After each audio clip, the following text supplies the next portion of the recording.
Camp Constitution. This will be our, I think, our 7th camp, and we'd like you to even visit, see what goes on there.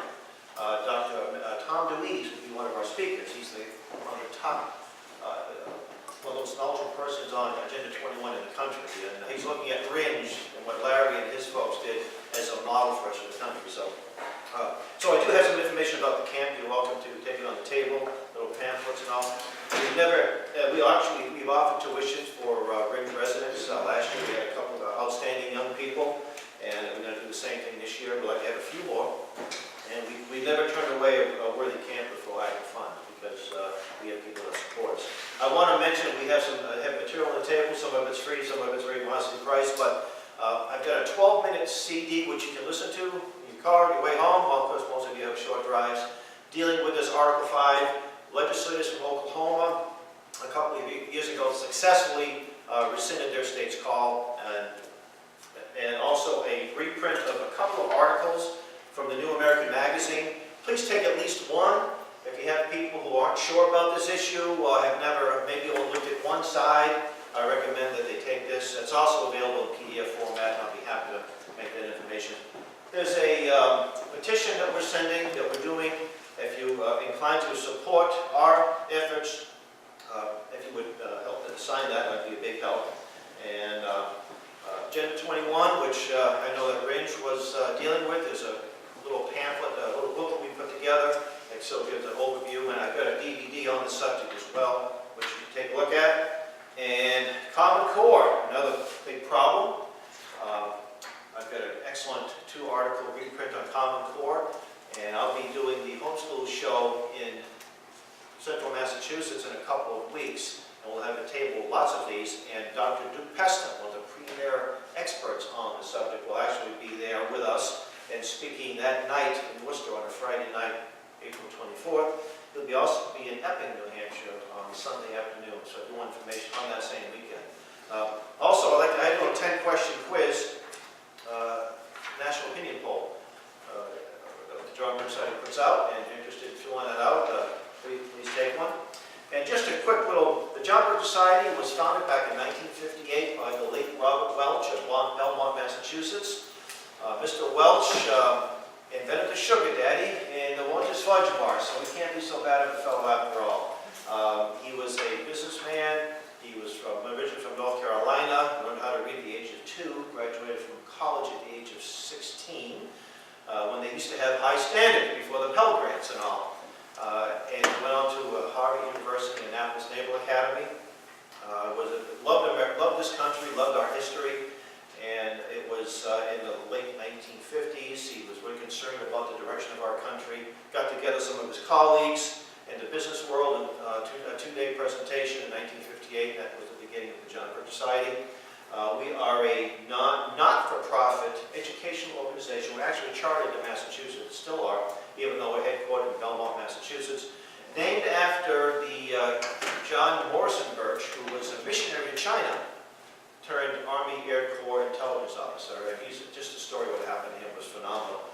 He was brutally murdered by the Chinese communists, and Robert Welch learned about him, even though the file was classified, learned about him, and he was so enamored by this young man, his heroism, his dedication to the Chinese people, and his love of America, that he decided, with the permission of his parents, to name it in his honor. We've enjoyed a lot of people who are members, including your former governor, Mel Thompson. He was not only a member, but he was on the National Council. So today's topic is a very important one. They're all important.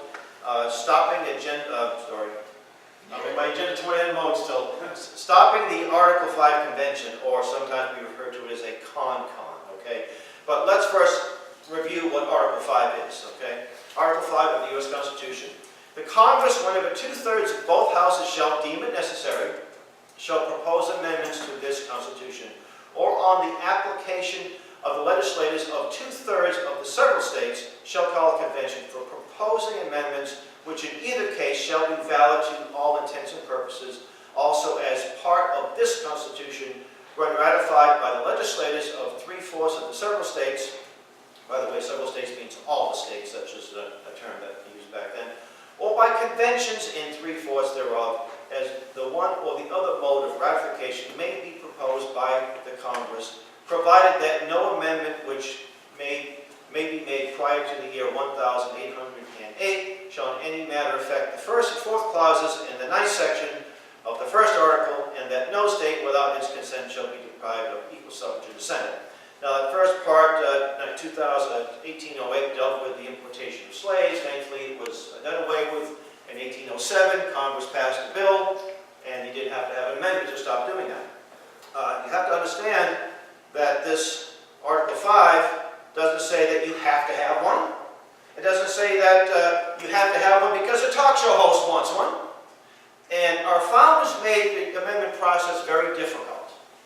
There's been hundreds of proposed amendments to our Constitution. If it was something that was easily done, we would have had a whole different Constitution.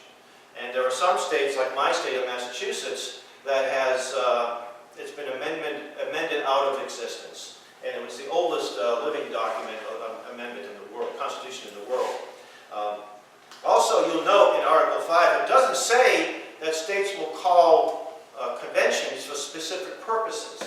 It says that states will call. That's it. That's their duty. Nothing else. So the notion that you can limit it to one thing or a topic is really unsound because it's not in there. So Article 5 purposely is somewhat vague. In other words, Congress, under the necessary proper clause, is responsible for the rules and regulations, which, by the way, do not exist at this point, and I'll cover that. Here's a quick little history. 1789, first call for an Article 5 convention introduced. Actually, it was introduced by New York State before they even convened, before the Congress even convened. And Alexander Hamilton said, we don't need a convention. He was very much against when I was just reading the story of Alexander Hamilton. From 1890 to so there's been over 600 applications for an Article 5 convention over the years that have passed states for numerous reasons.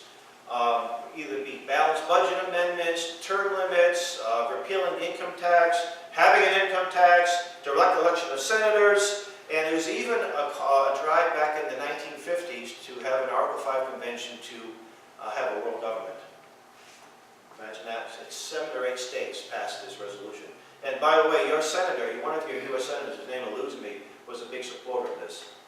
And just a few miles up the road in Peterborough, there was a man named Grenville Clark, who wrote a book called One World, and it was a very well-known book in the early 60s. So that notion of world government has been around for a long time. And New Hampshire, under Republican leadership, was promoting it. So from the 1890s to 1915, we were about 1 or 2 states away from the convention, and most of the calls were for the direct election of U.S. senators. Prior to that, the state legislators voted. That was a big transfer of power, because senators were basically ambassadors from the state capitals to the U.S. Capitol. And when the congressmen, the House of Representatives, would promise their people the world, then it had to be paid for. How'd you pay for it? Well, for the income tax, the bill was apportioned, that tax bill. So if New Hampshire had, 5% of the population, they paid for 5%. And the senators had to go back to the governor, okay, God, we got to pay for this. Well, they did that, they wouldn't have their jobs that long. So there was a real good check and balance.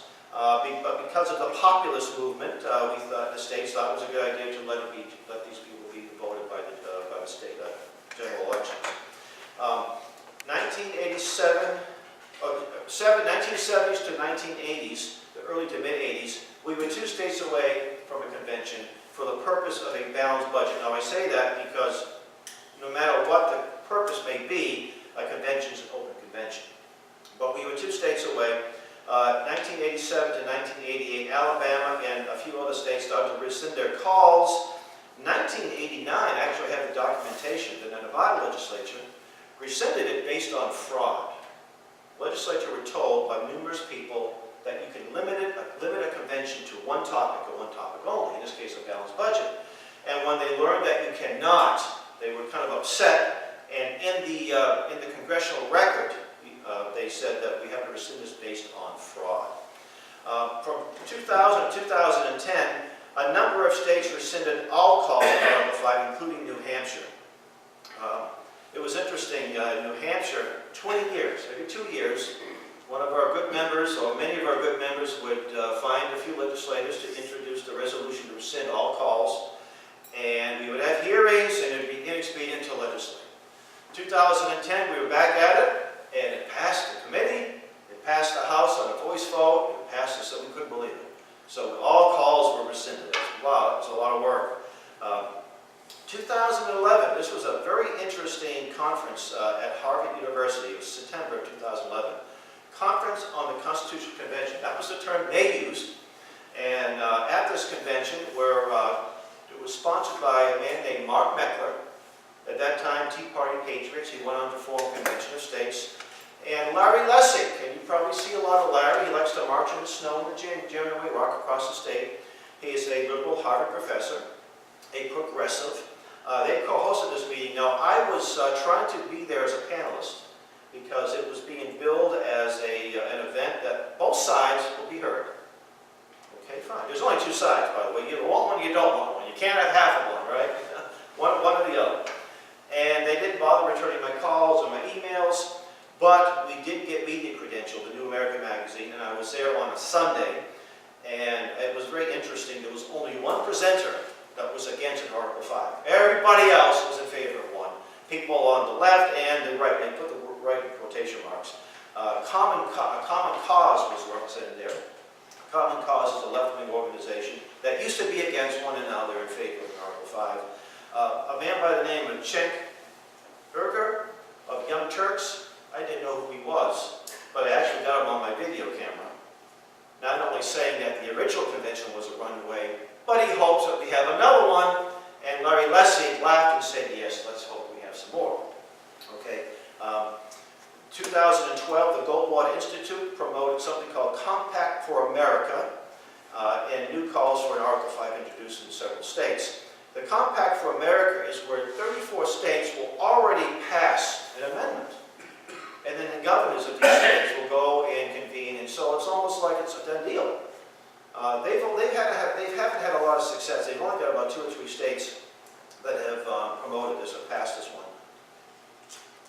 What's interesting is Barry Goldwater, named after the Goldwater Institute, was against an Article 5, but his son that runs it is very much in favor of one. 2013, 2014, up to today's date, a group called Wolfpack and Convention of States launched Campaign for Article 5. Both these groups, among a few others, tend to be very well funded. Wolfpack is a left-wing group, and they were founded by this man, Cenk Uygur, of the Young Turks. The Young Turks is a part of George Soros' media consortium. I can't say that the checks that go to Wolfpack come from George Soros. I can't say that. But they do come from Cenk Uygur, because he's the guy that founded it. So one generation away from George Soros. Convention of the States, they attracted a man named Mike Farris, Homeschool Legal Defense Association. It was probably a coup for them to do that, because he has a lot of credibility in certain communities.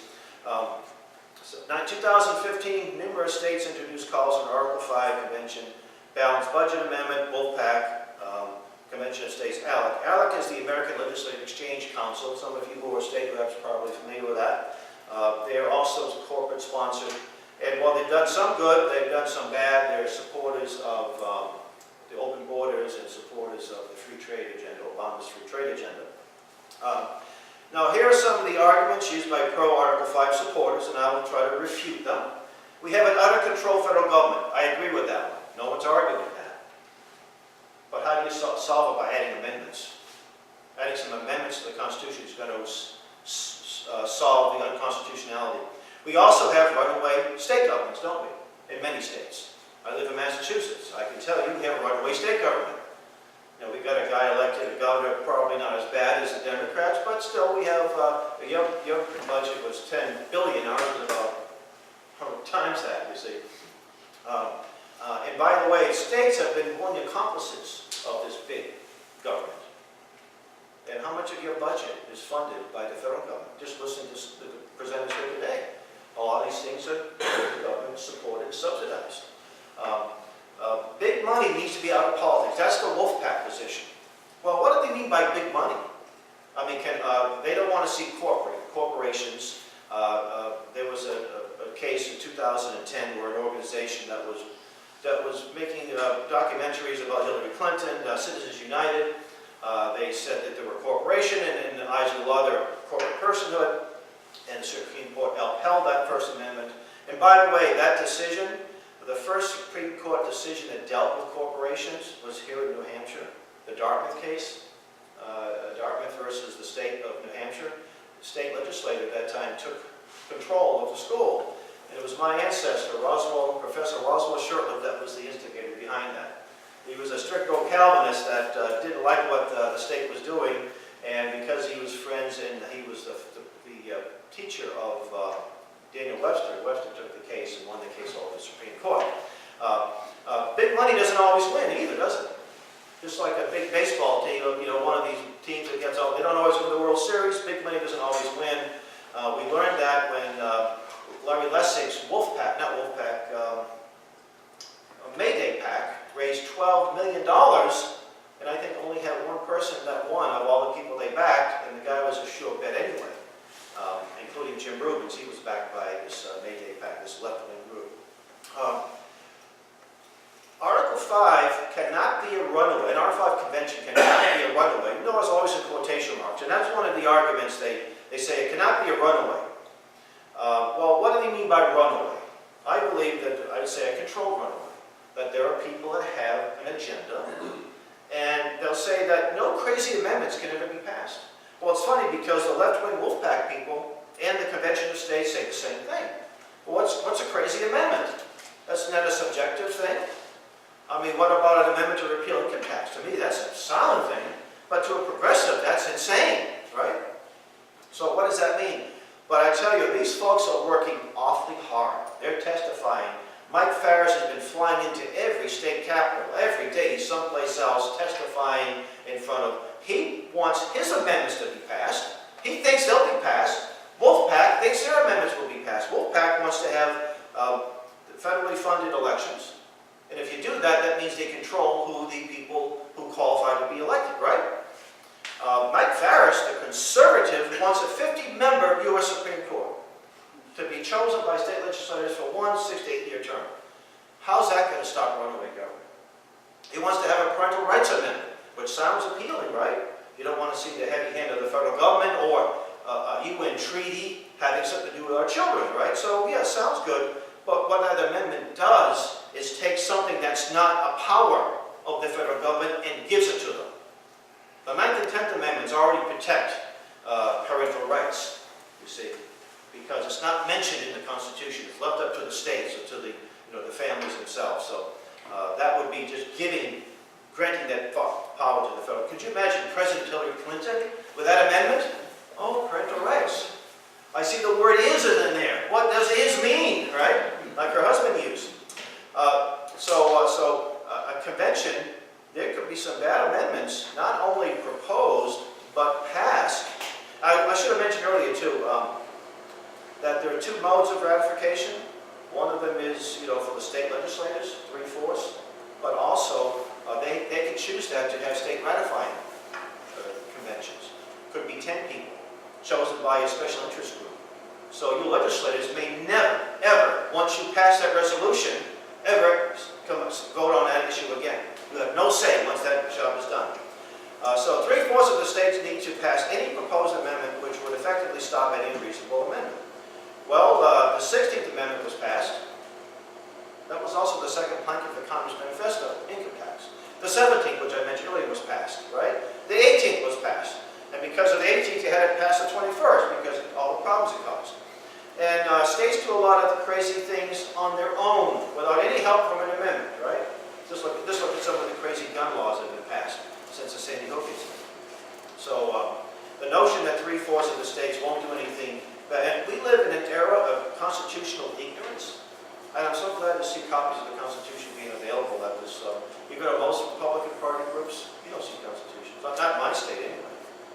I often do a class to teach people the Constitution. They kind of laughed at me. They said, we don't have time for that. But what's up with that, you see? The media would report on the event.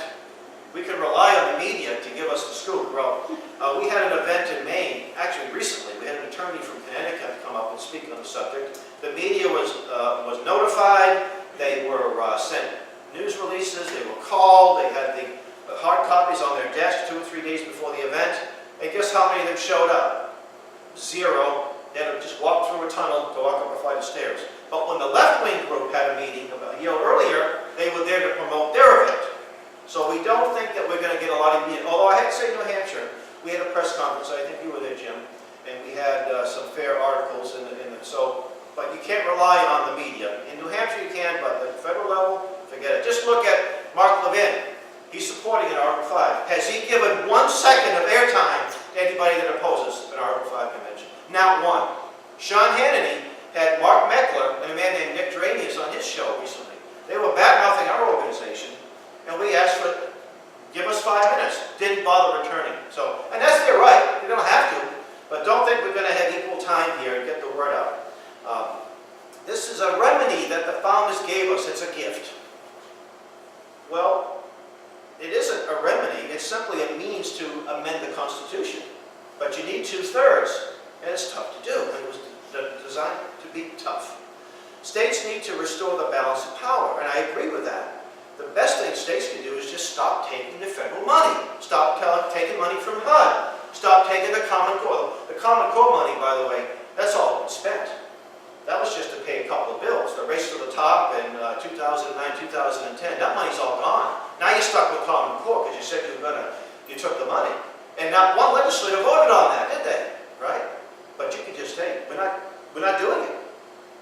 Okay? But that's the best way to do it, is say no to the federal government. States have con-cons all the time without any problem. So states have their own constitutional conventions, right? And I was debating Jim Rubens on a radio show in Manchester prior to our hearing, and he said there have been over 220 state con-cons since we formed the country. Sounds like a lot, doesn't it? But it means 4, an average of 4 per state. And when I first heard this, I didn't really know if there has been a lot of problems, but I did some research, and oh yeah, states have exceeded their mandates as well. But states are precluded under Article 4, Section 4 of the Constitution that says all states are guaranteed a Republican form of government, and the fact that the U.S. Constitution can trump anything that the states do. So there is a check there. But states have exceeded their mandate. I think in New Hampshire in the 1960s they had one, and they made some changes, from what I understand from people who tell me. We have over 30 states with Republican majorities, so we should be able to rest easy knowing that only good stuff will happen. Well, if we had 30 states with Republican majorities, we should just be able to repeal all this bad stuff just like that, right? Why do we need to have a federal convention, okay? 84 Republicans at the New Hampshire House voted for the Wolfpack resolution, the far-left resolution, okay? So being a Republican doesn't mean it was George Daddy Bush that gave us Agenda 21. That doesn't mean being a Republican means you're out of the woods. I wish it were that easy. The Supreme Court has reinterpreted the Constitution, so we need a batch of new amendments to set things right. So the Supreme Court could reinterpret those constitutions. Those are new amendments too, right? Or 50 Supreme Court members now that Mike Farris. That's going to solve the problem. You know, there's a power that Congress has. Congress can rein in the Supreme Court, Article 3, with a simple majority. They can say you have no appellate jurisdiction on this particular law. They've done it a few times. So you don't even need to, why would you need an amendment? You just need a few more constitutionalists in Congress. Now this is one I get from people on the left wing for the most part, but I do hear this from some conservatives. The Constitution is outdated and no longer valid for our times. Well, I think our Constitution is more valid than ever because it wasn't written to deal with technology, although it does have a patent office, so in that sense it does. It deals with man's nature. And man's nature hasn't been very good historically. Just read a little bit of history. It's a history of murdering, wars and murders, right? So it deals with human nature. It gives specific, limited powers, as James Madison said, few and defined. The rest are up to the states and to the people. And if we went by it, we would be in a lot better position. New amendments will force the federal government to obey the Constitution. And they tell us that we don't have to change the players in the field, we just have to change the rules. Well, if my players can't catch, can't jump, can't run, can't throw, I don't care what rules you have, they're still going to be a bad team. So you have to change the players. Look at the players to go by the rules. Okay. Congress has a 6% approval rating. That was a Wolfpack hearing last year, one of the Wolfpack lobbyists. And it's interesting, well, if you have a 6% approval, when I addressed this, I said, we have something that we can address this. They're called frequent elections, every 2 years. So why is it that we only have a 6% approval rating, why is somebody re-elected? Oh, it's my member of Congress is just fine. It's the other people that are bad, right? So we have to do something to solve the problem. Well, we do have to do some things, but this isn't one of them, because this is going to make the problem worse. I remember when Nixon had the wage and price controls. Yeah, a few of you might be a little older than I am. Remember that? You remember they said, well, at least he did something. Yeah, but he made it worse. He applied socialism to a problem that needs free market, right? Then this one, this appeals to the emotion. We can make history. You can be part of history. Well, there's some good history you can make, and there's bad history, too. Okay, so only well-financed fringe groups opposing Article 5. This was interesting. This was one of the Wolfpack people testifying last year. So when I got up there, I said, well, I hope there's some in this room that fit that description, because my minivan had 220,000 miles. I could use an upgrade. There have been people on both sides of the spectrum for and against one, okay, historically. So this idea of fringe groups to oppose an Article 5 is nonsense. Does the NRA sound like a fringe group to you? Does the Daughters of the American Revolution sound like a fringe group to you? You know? States will have control over the rules and pass laws restricting the delegates. In fact, New Hampshire has a bill that passed the committee that's supposed to, if the delegates sent to a convention do not obey the instructions they get from the state, that there'll be some punishment. Well, first off, you're committing a crime outside the state. It's going to be awfully hard to enforce. You're going to send state troopers down to arrest them and wherever this convention will be held. I say down, I don't think it's going to be held in Presque Isle, Maine, although that would be a good place to hold it in maybe February. What if they do something in secret? What if they vote in secret? You have no idea how your delegates voted. Don't know if they voted to do what you said or not. What if Congress grants them immunity, which is what they plan most likely will do? What if Congress says Article 6 of the Constitution says that our laws trump yours, so your laws are null and void? So you thought this is going to save us. We're going to be all set. We have nothing to worry about. You still need 50 states to have a similar flaw as well, too, right? And if I'm a delegate, and if I really don't like this Constitution, and what am I going to do? I'm going to slap me the wrist and give me a fine? Do you think that's really going to stop me from voting the wrong way? I don't think so. Agreements made at various conferences. Let me scroll down here. Let me see. There have been several conferences sponsored by the American Legislative Exchange Council. One was in Indiana, one was held in Washington this past December. And this was not an official event. This was all private lobbyist groups getting together, having some idea what may happen at a convention. But once a convention is called, the delegates show up, they can do whatever they want. They can have a clean slate, they don't have to listen to anyone.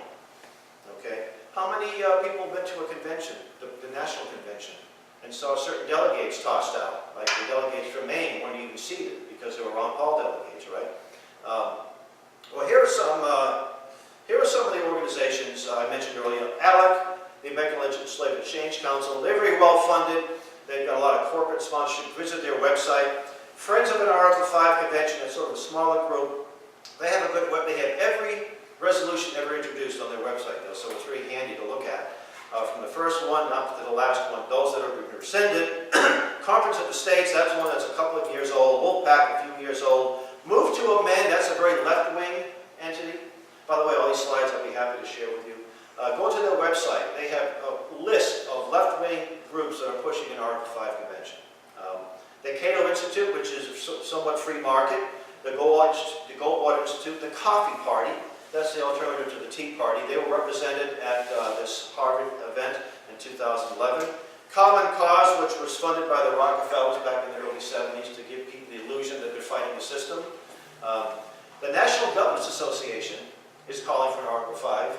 And guess what, folks? They hold the patent to Common Core. Why would they want to... Wait a minute now. Aren't we fighting common... Isn't that a big federal government encroaching upon and The National Governments Association is against big government encroaching upon our states. National term limits. And let me address term limits. I believe in term limits at the ballot box. That's what they should be. Because you can, in my state, we got rid of John Kerry, and Ed Markey took his place. No improvement whatsoever. But you had a change. It wasn't based on term limits, it's that one became Secretary of State, there was an opening, right? If you don't have informed voters, you're going to have the same misinformed voters voting for the same type of people. Revolving socialist is a term. But what about that good member of Congress that you want there? Well, it have to be term limited out. Sorry. 6 years, 4 years, whatever. All that work, all that effort to put that person in office, and then he can't. So it's really a restriction on the voters and a restriction on the citizens who want to run for office. Single Payer Vermont is one of the groups pushing for Article 5. We the People Maine, another left-wing group. Now this group called We the People Maine Incorporated, which is just the opposite. They're good people. They had to change, they had to add that because of this group. Alliance for Democracy. And there's some of the individuals, Mark Meckler, some of you may not have heard of him, Alan West, which we probably have, the former congressman. Glenn Beck, and Glenn Beck has done some good things, but he's very wrong on this one. Sean Hannity, Mike Farris of Homeschool. These are some of the individuals here. Rob Matelson, you may not have heard of Rob, but he's a professor, a former professor from Montana. He is their intellectual guiding force. Almost all of the material, all of the arguments you get come from his writings. He actually said and he pulled this information off one of the websites he was involved in, but he said that that the delegates can change the rules once the convention convenes. Mike Farris, and one of his top guys is a friend of mine that my wife and I introduced to homeschooling. And we're still friends. I saw him last year. Mike Farris has been probably the most odious individual. He's made some ugly accusations against my organization. He said that the John Birch Society are enemies of the Constitution and that we're evil. Well, I'm a sinner saved by grace, just like him. And I took an oath when I was 17 years of age to defend the Constitution with my life. So I love the Constitution. So to say that is very, very incorrect, to say the least. Okay, let's see. Mark Meckler, now he is the founder of the group. He was at the Harvard meeting. And this is something that deals with New Hampshire, okay? There's a group called Living Room Conversations. livingroomconversations.org. Check it out, okay? Because you should know, I mean, if Larry Cleveland was hobnobbing with some odious left-wing people and there was a website where I could see it, maybe he'd save our towns. Maybe we should be a little apprehensive of whether or not this guy Larry's the real deal, although he sounds like the real deal, right? I have not seen that, Larry, so I'm glad to report, right? So Mark Meckler is on this website praising this group, Living Room Conversations. He has an interesting quote here, too. He said that elites at the state capitals and D.C. kind of run things. I kind of agree with that. But all of a sudden, there aren't any elites at state capitals, they're just in D.C. now, right? But you scroll down just a little bit, who do you see that is also a colleague of Mark Meckler in this organization called Living Room Conversations? Anyone know that guy, Van Jones? Did not sound familiar to you? Right? Larry, you're not involved with him, I hope? Not that I know. Do you think you would? Maybe you might belong to AAA together. That may be a case, right? So I could say that maybe, or maybe you both belong to Shoppers Club or something like that. But Living Room Conversations is an organization that uses the Delphi technique to promote its views, right? And if you go to their website, you'll see links and affiliations. It's affiliated with New Hampshire Listens, okay? So why would a conservative patriot have anything to do with an organization that's promoting these kinds of things? And he knows about it, he's involved with this. I'd be very apprehensive, okay? Here's a main group seeks constitutional convention to affirm that corporations are not people. The John Birch Society didn't get involved in this until the early 80s, although we never supported one. There may have been people in the group that liked the idea of one over the years. But this book came out, I have a copy of it, so we can get it on Amazon for short money. James McGregor Burns, he's actually a professor at Williams College, or was, he's in his 90s now. He's not a well-known name to most people, but if you're a Democrat operative, he is, or was a power broker. And he wrote this book, The Power to Lead, and in the book he said that our founders were too smart for us. talking about those folks who gave us the Constitution. He said, we have to make right what they put asunder. The checks and balances were a big problem. They couldn't get their stuff done because the Constitution limited them. Now, this was an article in the Atlantic magazine, a how-to guide to blowing up the Constitution. This was saying that the way to do it is through an Article 5 convention. This was a left-wing group that wants to have a convention to scrap the Constitution. Okay? And they had nothing but contempt and disgust for the Constitution. Okay? This is the Wolf Pack. They were founded in Occupy Wall Street. These are the folks that 84 Republicans, I think it was 84, voted for their resolution just a few months ago. This is the Mr. Erger, Cenk Erger. He's a Holocaust denier. That is the Armenian Holocaust, not the Nazi Holocaust. He is from Turkey, where he was raised here, so he's originally from California. He was somewhat of a conservative, but he became a far leftist in a short time. You remember the Elian Gonzalez debacle back in '97, I think? He was there rooting for Fidel Castro. The Cubans aren't too happy with this guy.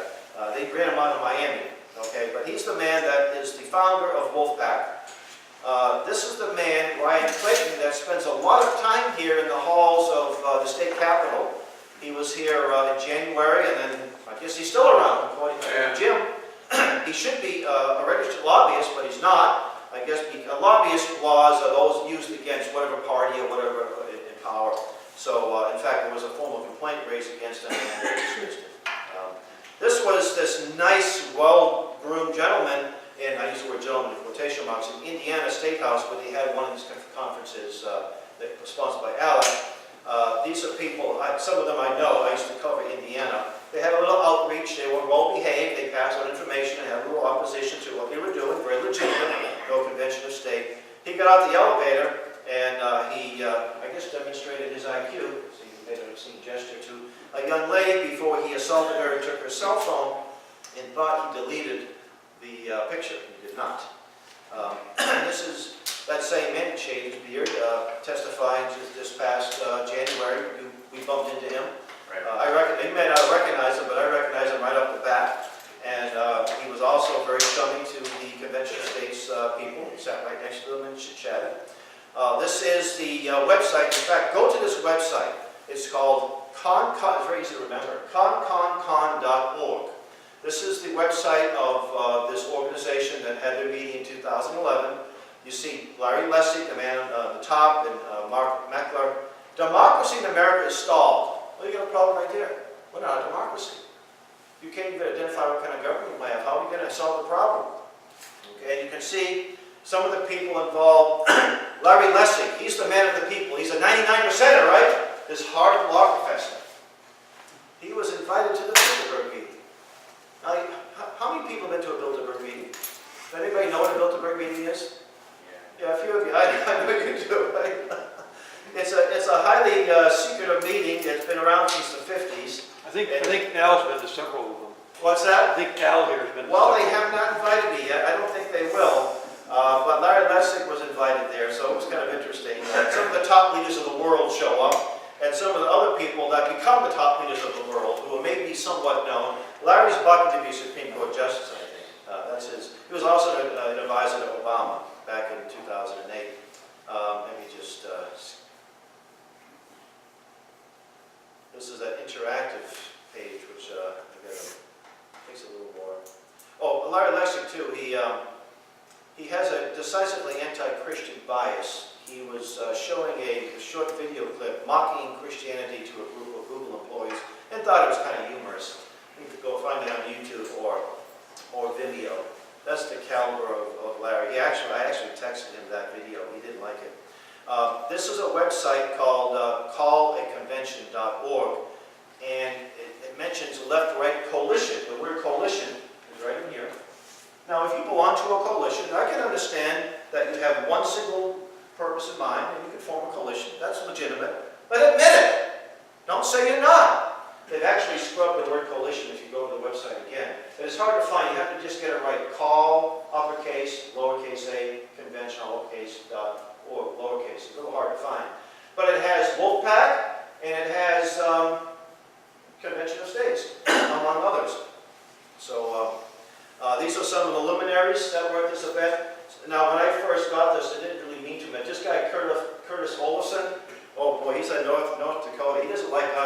some of our members got him, helped get him unelected, and he goes around the country proposing Article 5. We've had some Facebook exchanges. I think he's been posting, not on anything here, but in Maine. This lady down here, Mary Penrose, that name didn't mean much to me, but in the wake of the Sandy Hook incident, now she's out of Texas, right?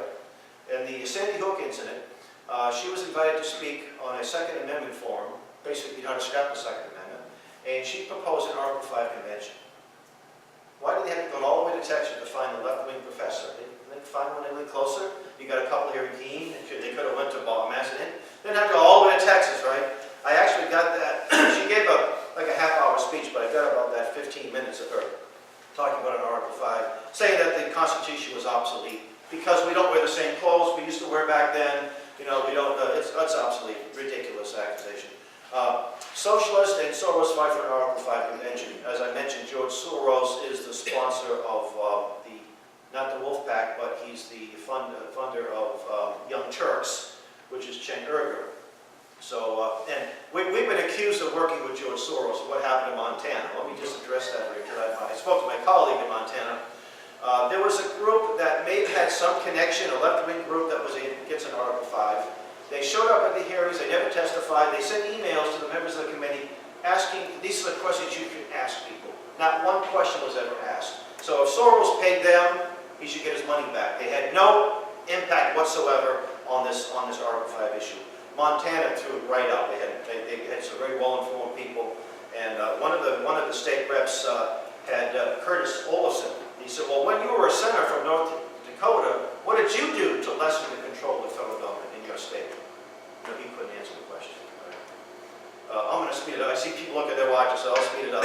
Here's the governor's, National Governors Association advocating for an Article 5. So here are some groups that oppose an Article 5 convention. Oath Keepers. That's a group of veterans. I'm involved in that. I was at their initial meeting in Lexington Green. The John Birch side, of course. The Eagle Forum, led by Phyllis Schlafly. Defend Not Amend. American Policy Center, Tom Louise, who leads that, the Christian Party, the Patriot Coalition, numerous Tea Party groups, Edwin Vieira, Professor Lawrence Tribe, who's a liberal, by the way, there are some liberals against it, Professor Charlie Rice of Notre Dame Law School, former Dean of Notre Dame, Judge Robert Bork, who was very much against one, Supreme Court Justice Warren Berger, another man on the left, Larry Pratt of Veterans of America, the Manchester Union Leader, the New Hampshire Tea Party Coalition, the ACLU, yeah, they do oppose it. They were here in New Hampshire testifying. The Daughters of the American Revolution, not exactly a fringe group. The NEA, which is a group that I do not like, the National Education Association. The VFW, the American Legion. The National Farmers Union, Campaign for Liberty. National Gun Owners Association, which is the second biggest group next to the NRA. And they've got a nice little 4 or 5 minute video they've been sending out opposing this. Cleon Skousen, some of you may know who he is. He was the one that started the National Center for Constitutional Studies. Those constitutions on your table came from his group. He died, he was in his 90s. I didn't get to hear him speak here in New Hampshire prior to his death. He was for a long time in favor of one. He changed his mind in 1994, which what people can do.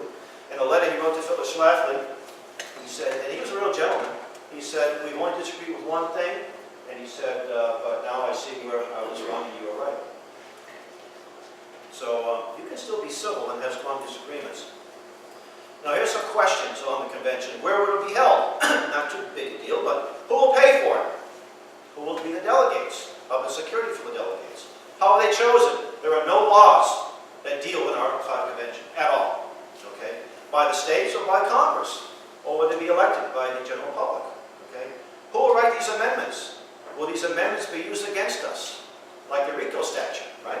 Supposed to be against organized crime. It goes against old ladies that protest in front of an abortion clinic.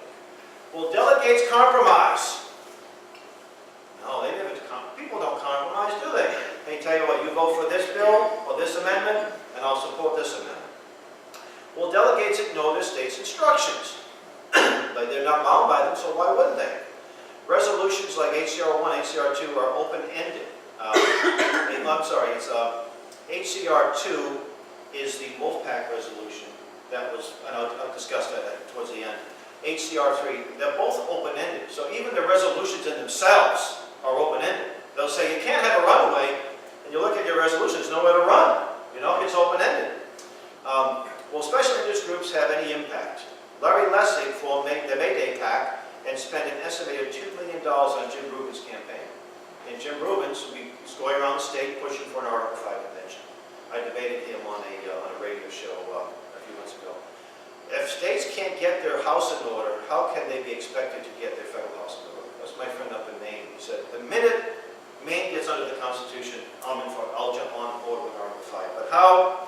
The biblical adage where it says, take the log out of your own eye before you take the speck out of your neighbor's. Well, in that case, a log out of our eye before you take a log out of their eye, right? So if the state can't get their act together, even your own party, look at all the problems you had choosing a state, what do you call it? U.S. Senate? A Speaker of the House, right? Speaker of the House. And someone said Steve Shurtleff had a lot to do with that, right? My third cousin, who I've not met yet, by the way. Okay, so Convention of States. This young man here is their communications director. He actually said this on a Facebook page. Some men and women, he said the American people are too lazy, for the most part. But some men and women could be found who are morally and intellectually capable of rewriting the Constitution. His word, rewriting the Constitution. If you call for rewriting, say so. They don't like to even address this. Mark Meckler wants a change of the rules. I get emails from him. They send out these bulk emails. I don't know why. They should just take me off the list because they sometimes respond. He has sent this email praising the results of the last election and then saying, but we still have to change the rules, not the players. Okay. I already mentioned Mike Farris openly calls for structural change, and I mentioned the Supreme Court, 50-member Supreme Court. Ken Quinn is one of the directors of Convention of States in Maine, one of the more obnoxious ones. He said the Constitution is the problem. So you've got to make some fundamental changes. Let me pause by this. Okay, yeah. So it needs structural change. If the Constitution can be ignored, then it has defects. It has defects because the voters obviously tolerate that sort of thing. Okay? This is one of the nice comments he made. I've been involved in the freedom movement since 1988. I think I've been called more vile things in the last year by people on my side, conservative side, than all the leftists. I even got a few death threats over the years, They don't like to leave death threats on phones anymore. It's too easily traced. But I've been called some nasty things. He was questioning my moral integrity, and I'm basically doing it to make money. Yeah. So this is, I'll buzz by this a little too long. This is no unreasonable cause. This is Hawaii. They wanted to have a resolution at CONCON to repeal the Second Amendment. I have this 1,300-page plus document, which is kind of hard to read, but 1979, Congress thinks it has control over convention because they try to pass laws. And I have this on PDF format if you're really interested. It's some good reading though. There's lots of articles, mainly in law journals, about this. So here we stand now. Actually, it's about 27 to 28 states that have live calls for a convention. The good thing about that is that some of these calls all deal with a balanced budget, and some of them are more than 7 years of age, and some of them aren't worded the same way, so Congress may or may not acknowledge these calls. But we have to act. We have to act like we're just 7 or 8 states away. Wolfpack and COS have introduced numerous calls this year. Wolfpack is doing better than Convention of States, by the way. So far this year, Convention of States has had 0 passed in any house, in any capital. Wolfpack has Vermont, New Jersey, California, and a 4th state, I can't remember. So they're doing a little bit better. Congress may or may not acknowledge any old calls or what have you. Some of these states already have recent calls. New Hampshire has, New Hampshire, HCR2, that was the Wolfpack resolution. It passed the House. Last week it was killed in the Senate by a 13 to 11 vote. So but New Hampshire has a live call for an Article 5 convention anyway. So, but by killing this, it just simply denied bragging rights to this Wolfpack group, and they would go back and probably get more funding and say, look, we can do it in a conservative state, we can do it anywhere. So I think it was a big moral victory when it was voted down. HCR3, which is the Convention of States resolution, it was probably there when it happened. And table means that it may come up or it may not come up for a vote in the House. So I think, don't you need 2/3 of the House to override? I think we need 2/3, but it's dead anyway. Nobody's afraid of it. Yeah, but it'll be next year. Now, we had a resolution which you testified to repeal the one call. We're going to introduce it. We can do it next year because it's not a bill, it's a resolution. We're going to have to change the wording a bit. We only got 75 votes. Unfortunately, the committee that heard it, their report was based on misinformation. They claimed there were no live calls in New Hampshire. There were. So, and I think a lot of people just read the summary and vote that way. So, and I think we're going to get more and more people on our side. So this is a call to action. Contact your state reps and senators in person, by phone, by email, and on social media. Which is the best way to get a hold of you? In person, right? Yeah, person, phone, you know. Oppose any new calls and repeal any old calls. Facebook page, Stop the Constitutional Convention, something I created. The JPS has one called Choose Freedom, Stop the Con-Con. Defend Not Amend is another good group, and there's a lot of updated information, a lot of good ideas, and what the status is in different states. I mentioned earlier, I have a petition. If you're interested in signing that, we have an online petition as well, and you can sign that. Distribute CDs, DVDs.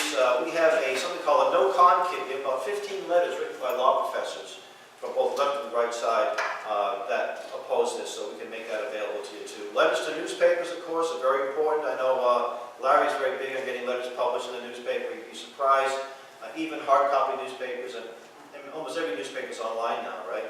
Post information on social media. You know what got this Agenda 21 kicked out was the Facebook page, right? And really, that's what got the ball rolling. And the people who went after us, you know. So that was kind of interesting.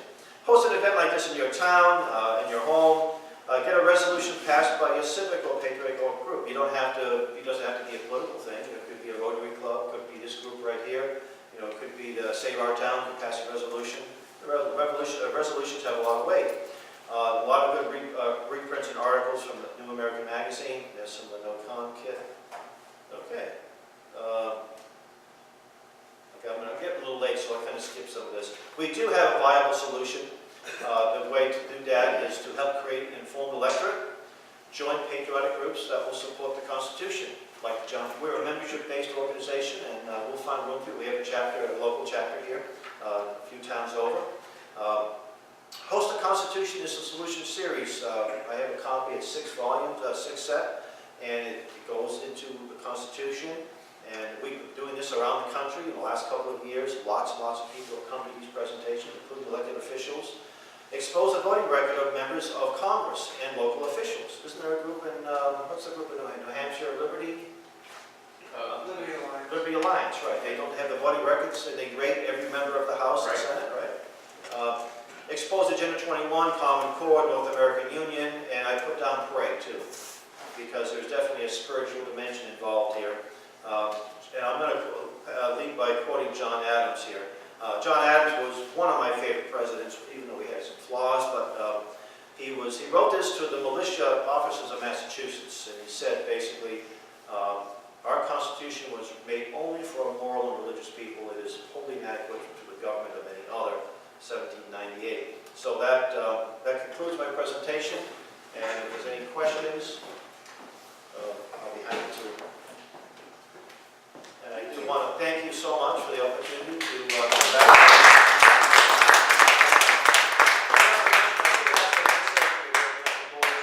That house that you can't see now was built by an ancestor of mine in 1790.